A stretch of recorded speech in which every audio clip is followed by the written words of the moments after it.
Hello everyone, কেমন আছো তোমরা সবাই? আশা করছি বেশ ভালো এবং সুস্থ আছো। আজ একাদশীর বাজার করতে গিয়ে আমরা দুই দিদা আর নাতি মিলে কী কী কাণ্ড করলাম দেখো। ডিউটি থেকে বেরিয়ে আমি সোজা চলে যাচ্ছিলাম বাজারের দিকে। যেতেই সাইকেলের ব্রেকটা হঠাৎ করে আমার ভেঙে যায়। এদিকে দিদাকে আগে থেকে কল করে রেখেছিলাম, বলেছিলাম যে তুমি তাড়াতাড়ি চলে এসো। এসে দেখি দিদা দাঁড়িয়ে আছে। অনেক কিছু নেওয়ার ছিল, সেই কারণে আমরা চলে যাচ্ছিলাম একটা বাসনের দোকানে। যেতেই দেখি বুড়ি কালীবাড়ি মন্দির পড়েছিল। তো দিদাকে বললাম একটু চলো ভেতর থেকে ঘুরে আসি। তো আমরা গেলাম প্রণাম করতে। এদিকে কিন্তু সেখানে আবার প্রসাদও দেওয়া হচ্ছিল। হয়তো আমাদের ভাগ্যে প্রসাদ ছিল, ওই কারণে আমরা প্রসাদটা পেয়ে গেলাম।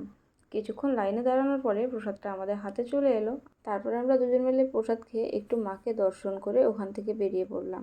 বেরোনোর পরে দিদু দুটো কাঁচা আম এনেছিল, দুটো আমার হাতে দিয়ে বললো এগুলো না হলে ভুলে যাবো, আগে এগুলোই নিয়ে নে। তারপরে আমরা ঢুকে গেলাম বাসনপত্রের দোকানে, কারণ ওখান থেকে একটা টিফিন বক্স নেওয়ার ছিল।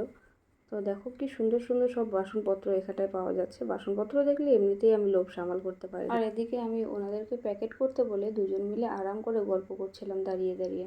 বিল আমাদের কমপ্লিট হয়ে গেছে। এবার আমরা নিয়ে আর একটা বাসনের দোকানে চলে গেলাম, ঠাকুরের কিছু নেওয়ার ছিল বলে। তারপরে আরও অনেক কিছু নেওয়ার ছিল, কিন্তু ভিডিওতে আর দেখানো যায়নি, কারণ আমার ফোনের ব্যাটারিটা শেষ হয়ে গেছিলো, তাই আর ভিডিও করা হয়নি। তারপরে বাড়ি এসে সম্পূর্ণ ভিডিওটা করেছিলাম।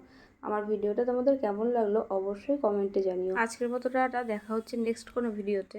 ততক্ষণ তোমরা ভালো থেকো, সুস্থ থেকো।